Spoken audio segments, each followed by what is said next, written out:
Let's start. Hello, everyone. Thank you for joining us today at the online event, which is part of the public program of the exhibition HYDRA. HYDRA is a new media art in the context of eco-anxiety. And I would like to introduce you our guest, Marco Barotti, a very popular media artist whose installation merge audio technology, consumer objects, and waste into moving sculptures, triggered entirely by sound. And his work Clamps is represented at HYDRA exhibition and supported by the European Media Art Platform, co-founded by Creative Europe. And now Marco will tell us everything by himself. Marco? Hi, good afternoon, everyone. Thank you all for being here. Thank you, Maya, for the introduction. And thank you, Olga, Safe Cable Port, and the NATO agency for inviting me to present my work to you today. My name is Marco Barotti. I'm a Berlin-based media artist. I studied drums at the Academy of Jazz in Siena, and I made music for many years. In 2007, I moved to Berlin, where I had the great opportunity to collaborate with many artists from different disciplines. They inspired and challenged me to look at my creativity from a different point of view, shifting my interest into sound and media art. In 2016, during an artist residency in New York, I explored the possibilities to visualize sound. I attached various materials to loudspeakers and experimented with how they react when exposed to sound waves. I call this the New York series.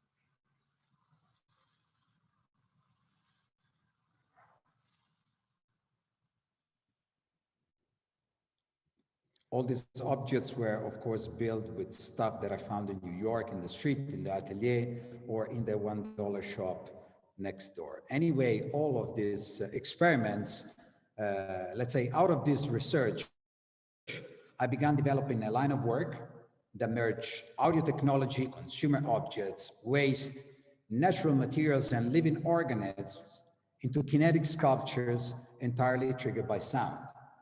These installations deal with environmental issues and play with the resemblance of animals and plants. I use live data and base frequencies to generate their movements, and I mainly present them as interventions in urban and natural environments. I want to show you a couple of works today. The first one is Swans, an intervention in nature made with former satellite dishes. The artwork reflects on text waste and the way we consume technology. It raises the question of where does the waste of technology ends up once we have consumed it? The soundscape played by the Swans is composed with recordings of musicians using their brass instruments as noise machines and a layer of bass frequencies which follows the movement of the composition and create natural sound compressions which metaphorically imitates the sound of real swans.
Swans is my first work, and the outdoor version is not the only one that I presented in many places around Europe. This one is the indoor version, and it was premiered at the Kunsthalle Osnabrück, and later on at the Futur in Berlin, and this year I presented in Italy at the Le Serre dei Giardini Margherita. In this version, the swans are swimming in a pool filled with black water, which reflects the architecture that surrounds it. Every once in a while, an underwater motor creates a stream that destroys the perfect reflection and gives life to the swans. When the motor stops and the surface calms down, the architecture retakes its shape while the swans stand still. The video is a little bit long, but I like it, so I didn't cut it. I hope you enjoy it.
As I said, it was a little bit long, but the space is incredible. If you ever go to Berlin, you should visit the Futurium.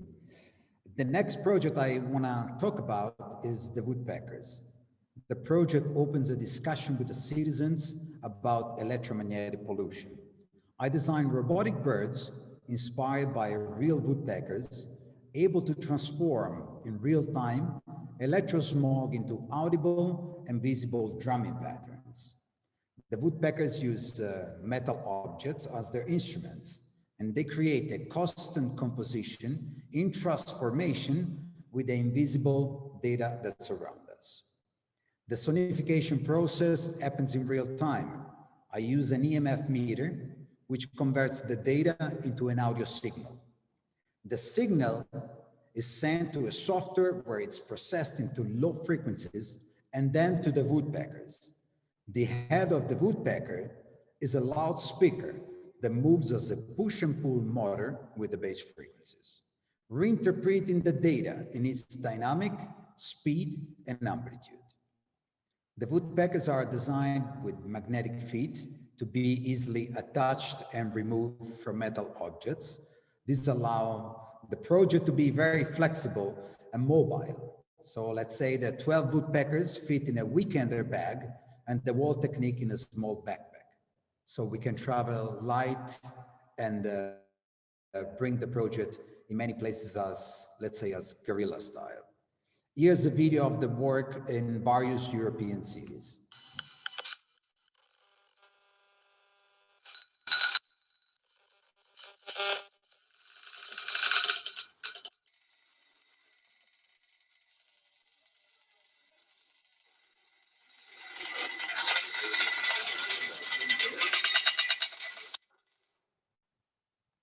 This one was a very short one. So I would like to show you also the version in nature of the work. that was developed for the Uro Festival in Terschelling, which is an island, I hope I'm pronouncing all this good. It's an island of the Netherlands, Dutch paradise, let's call it that way.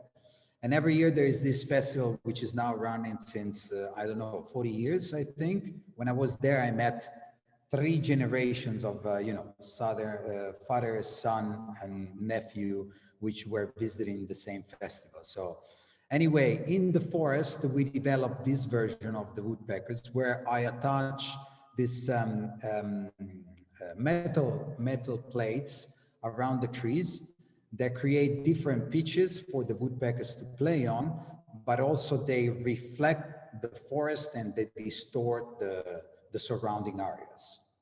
So again, I'm gonna show you a video of it and I hope you're gonna enjoy it.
Well, as you can hear and see, sometimes the project gets very intense. Let's call it that way. I now would like to talk about the project I'm presenting at HYDRA, Clams, a work about water and plastic pollution. An estimated 8 million metric tons of plastic enters our oceans every year. This plastic waste decomposes into microplastic, releasing toxic chemicals into the seawater, severely damaging marine life and ending up in our food chain. Now, why clams? In nature, these animals are a detector of pollutants and they serve as tiny filtration systems within our ecosystem. Inspired by the biology and the functionality of these animals in nature, I create a series of kinetic sound sculptures that look like clams. They are made out of recycled plastic and they are triggered by the water quality. How do they work? A sensor measuring water quality is placed in the water body of the city where the work is presented. The sensor streams real-time data to a chain of computer applications that translates the data into base frequencies that generate the opening and closing movement of the sculptures, and to a microtonal soundscape that fluctuates with the water quality levels over time. This is how the data looks like when it's sent to the clams, and this is their reinterpretation of it.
as I mentioned, a global community that is able to recycle plastic around the world.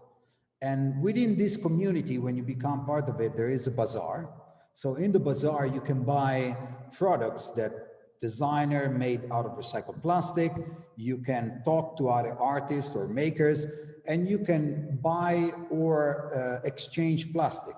So I found a company in the Netherlands that was able to provide me with this plastic, which was the right one that I needed for the project. The plastic comes in micrograins as the microplastic, somehow the metaphorical reinterpretation of it.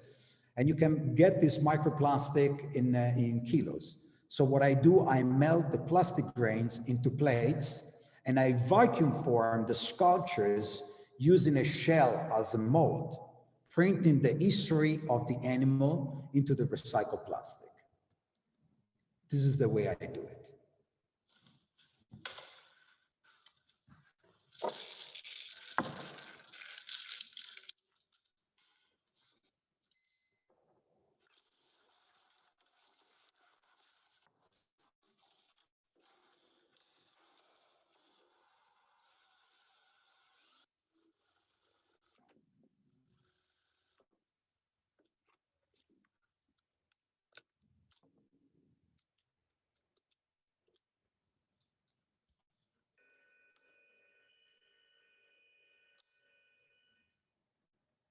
It's a very long process, mainly if you think that there is right now about 160 clams. So it means that what you just saw, the process that you saw here, it was done 320 times. Why 160? Because somehow the first year the artwork got booked very much, and it was it was in Singapore, it was at Ars Electronica, it was in many places, and somehow I decided to create a version that it's modular, so the clams can be presented as 4 or multiple of 4. For example, in St. Petersburg right now there is 64 clams, and in the same time there were, I think, 2 or 3 more exhibitions where there were 24, 32, 64. So anyway, I got a big family now of clams. It was very painful to produce them, but then I'm very happy that I have many of them, and I hope one day I can present them all together. So after clams, in 2020, I created the egg. The installation is an attempt to make the very core of human reproduction visible, movable, and audible. The artwork is an inflatable, oversized egg made out of natural rubber, a high-tech latex material produced from the tree bark. The cycle of life, reflected in the shape of the sculpture, symbolizes fertility and reproduction. The data produced by the worldometer counter, recording births and deaths, is converted into base frequencies. They interact with the flexible membrane of the structure and create unpredictable patterns that continuously reshape the sculpture. Now, in between irony and cynicism, the egg triggers sharp reaction. The work doesn't question our instinct of reproduction. It invites, at least the way that I see it, it invites the audience to reflect on our way of consumption and the limited resources of our planet. It calls for people to understand that we are many and we require functioning as such. As a large community, each one of us has the responsibility to care for our planet. I will show you a video of the egg that was shot at in one exhibition here in Berlin, Terrestrial Assemblage, at the Floating University, where the egg was exposed outdoor for a couple of weeks in a very, very weird May weather of Berlin.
So I don't know if you noticed the similarity with the Fabergé design. I mean, I wouldn't go so far that it's similar to a Fabergé design, but somehow it's inspired by the Fabergé eggs. And this, I have a little story about St. Petersburg. And it's not even a story, actually. I was there for another exhibition and a New Holland Island a few years ago, I think 2018, something like that. And I already had the idea for the egg in mind. And I knew that there was the Fabergé Museum in St. Petersburg. So I have to say that somehow a lot of the inspiration to how to shape this together with the subwoofer that you see on the ground, somehow that it's holding the whole thing together comes from St. Petersburg. So I was with my partner at the time. She absolutely didn't want to go and see the Fabergé Museum, so I went by myself. And I came home with books and postcards and photos of this wonderful afternoon at the museum. And somehow 2 years later, the egg came out. So I have to say that somehow it was yeah. A lot of the inspiration came from my time in St. Petersburg. Anyway, the egg brings us to my latest work, Moss, which is from this year, actually, from 2021, that has been produced as a dome, but as well as a vertical sculpture. So the one that you see in the photo right now. And it's inspired a little bit, it's inspired quite a lot actually by the moment that we were living in we started living in 2020 and we are living right now, and we'll probably keep on living for a while. So since the beginning of the pandemic, air pollution has been falling in many parts of the world. We have witnessed an unprecedented time in terms of reduction of industrial emissions and carbon footprint. Motivated by these positive side effects, I began thinking about an artwork that would tackle the issue of air quality. And during my research, I found out that beside the many singularities, mosses are the most effective bioindicators of air quality in our ecosystems. Inspired by this amazing creature, I created Moss, a kinetic sound sculpture driven by air quality generated by the World Air Quality Index and the Sensor Community Platform.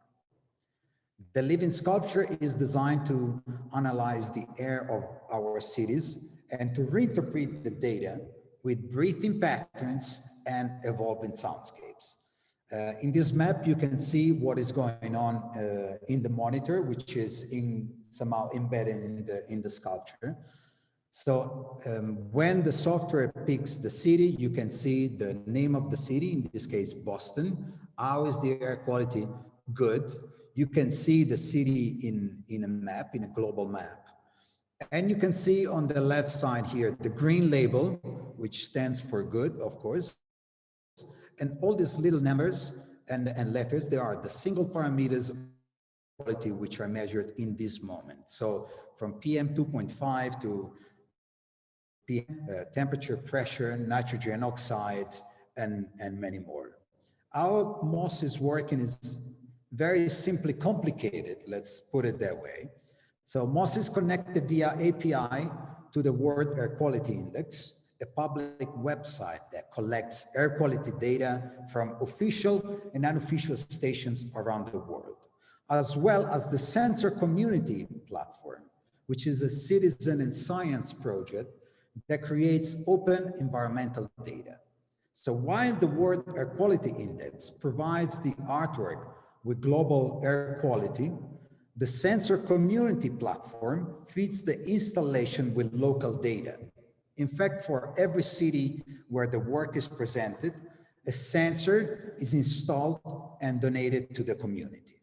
So now, how this all data somehow is translated into sound and movement, it's simply explained like that. Every 10 seconds, the software that we design picks a random city from the World Air Quality Index. And every 40 seconds, the software picks the sensor we installed in the city where the work is presented.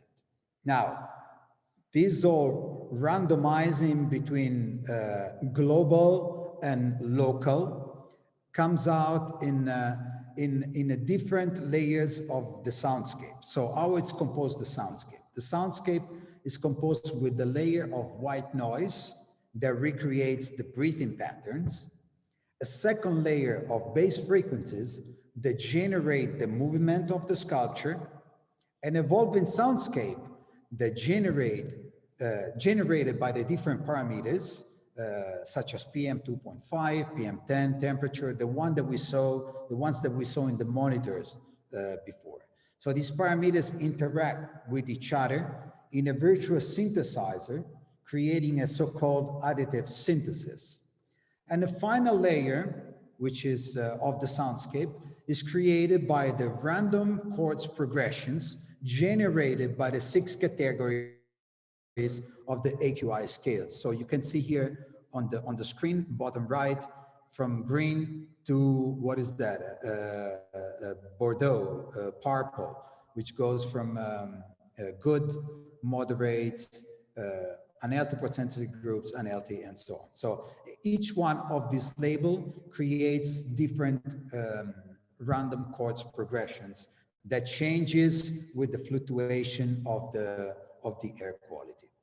So simply said, if the quality is good, the sculpture will sound pleasant and will breathe and move slow. And if the quality of the air is bad, the sculpture will sound more dramatic and it will breathe and move fast. I show you a video, which maybe is it's easier than to understand.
Yeah, as I said before, this was the second version of MOS, so MOS 2.0. The first one is more of a dome, which you can find on my website, actually.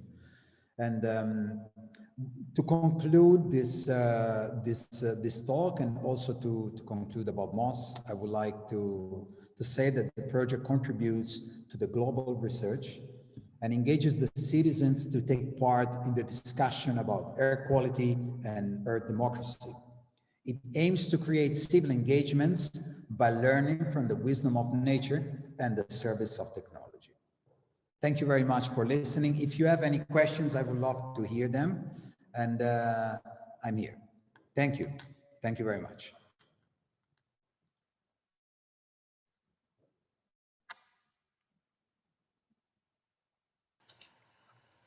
Maya, anyone is there? At least I'm here. It was very interesting. Thank you so much. I have several questions, if you don't mind. I'm very interested in. Did you notice maybe any animals? Did they how to say reacted anyhow? For example, with the swans or woodpeckers, maybe any bird tried to connect with the sculptures. How did they react? The animals, I mean. You mean with moss? No, I mean with swans or woodpeckers.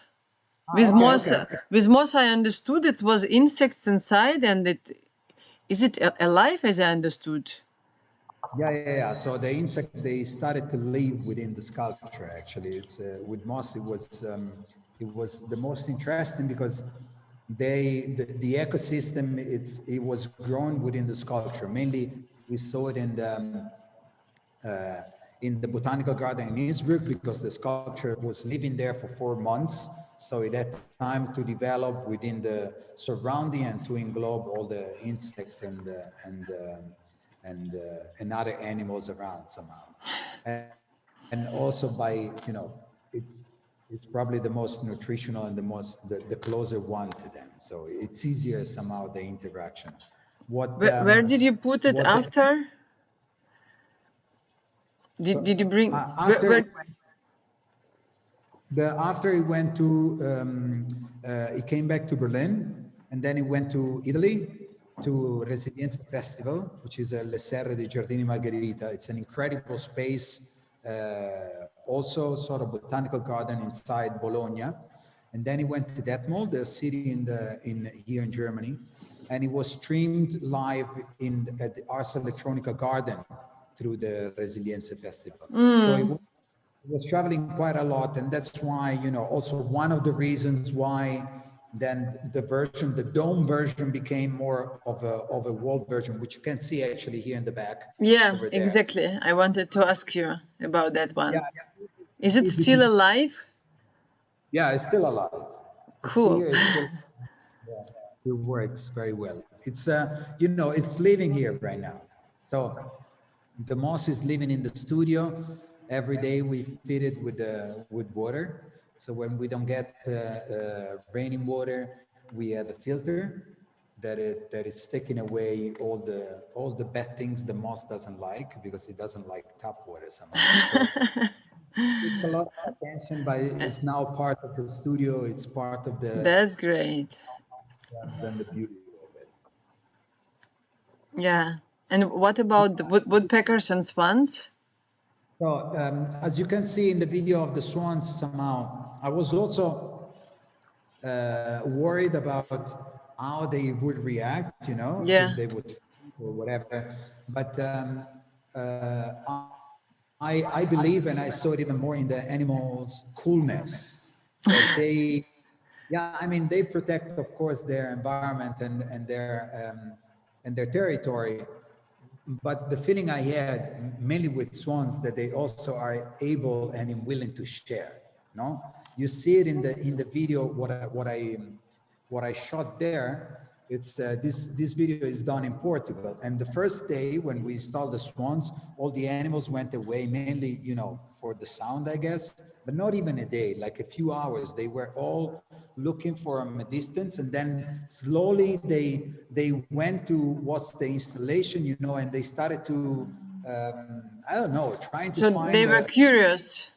Yeah, they were curious, but trying to find a way to play with it, because cool. At the end you see it in the video too. They try to play with it. That's great. I mean, with not much result, I have to say, but so yeah, except for some incidents that one turtle was very angry, and he flipped one swan. I mean, mainly she was trying to get some I don't know, some sun, and she thought this one was a rock. I don't know. But then she on the way up, she flipped one. So this was the only, if you want to call it fight that there was. Or game. Yeah, regarding the woodpeckers, I mean, they're mainly installed the cities. Yeah, So okay. this of the nature there was one of the only exhibitions. So I can't really say much about the nature because then the location it was very high trees, you know, not Yeah, I can understand. much, you know, you couldn't see Yeah. much of the just around it. But within the urban landscape, somehow I tried to recreate a little bit what the lost woodpeckers in urban areas do somehow. Now, if you go on YouTube and you put woodpeckers in the city, there is a lot of videos of woodpeckers pecking on you know, light bulbs or you know, metal infrastructure that we created because they are stranded out of the forest, or because they simply sound better, Yeah. or because they have much more resonance. No, somehow the connection within the project is we use our mobile phones and this wave to communicate with each other, right? So we use electromagnetic frequencies for our devices that we are using to communicate. And woodpeckers, Okay. they use their pecking to communicate with each other, also to mark the territories. But somehow this reference of communication was thought from the beginning, you know, between the real creature and the robotic, or however you want to call it, the robotic woodpecker. So, yeah. Okay. And another one question I heard, or maybe I'm not sure where I got that information, but it's like the shape of the clams in St. Petersburg at the HYDRA exhibition. The shape of this creature was taken from Moscow. How to say, a shell, or what was it? There is like two swarm or two families, how you want to call them, and one of them is small, which Yeah. I think we don't have in St. Petersburg, not even one, and one of them is big, and the big one I took in Moscow actually. The small one comes from Hong Kong, and the mold I use for the big family I took in Moscow. Yeah, I heard it. That's interesting. Yeah. So there is always a little bit of Russia in every project. You heard the story about the egg. That's sweet. The swans actually. I made the first prototype in Astrakhan. I was there for a project back in the days, and I went from house to house to buy old speakers and speaker horns. You know, like to buy the sound system. Yeah, it's sort of here in Germany we call it eBay Kleinanzeigen. No, you go from you just write to the individual person. You go to his place or her place, and you buy the stuff. And when I went to buy these speakers from this guy, he had all these satellite dishes with the Russian flag, and the brand is called Tricolor. And the design on Product placement. yeah, the satellite, the design on the satellite is somehow, they look like wings, one red wing and one blue wing, and in the middle is white, of course. And I don't know, I just put all the parts together that I found there, and the swan came. So this was the very first prototype that then it became the installation that it is today. That's great. Right? That's really interesting that you noticed that it looks as a swan. Lucky or coincidence, I don't know how you want to call it. It somehow happened. But yeah, there is a little bit of Russia in every project. Also, I mean, come on, the woodpeckers is also inspired by the Duga tree, which is I don't know if you ever heard about. From where? It's the Duga tree, or AKA the Russian woodpecker. It's an antenna that was deployed during the Cold War or after the Cold War, I don't remember. And it was somehow interfering with communication, with radio communication, planes, TVs. So you heard this stopping noise for many years all over the world that this noise that sounded like the Russian, like a woodpecker. And then only after a while, it was discovered that it was this antenna deployed by Russia that was interfering with the communication. So they call it the Russian woodpecker. This was also part of the decision to make the woodpecker somehow into what it is today. That's very interesting and funny same time. Okay, and as I can see, we don't have any questions, unfortunately, but thank you so much. It was very, very interesting, and I hope that in the future people will see this this conference, this artist talk. Yeah, the artist talk, and as well the clams at St. Petersburg. No, in St. Petersburg at HYDRA, at the Safe Cable Port. So yeah, sure. You can go there. And it will be there. So thank you very much, Maya. Thank you, inspiration. Today and for having the art. And I wish you luck with the weather in St. Petersburg. And let's talk very soon. Thank you so much. Have a nice day. Okay. Bye-bye. Bye. Bye.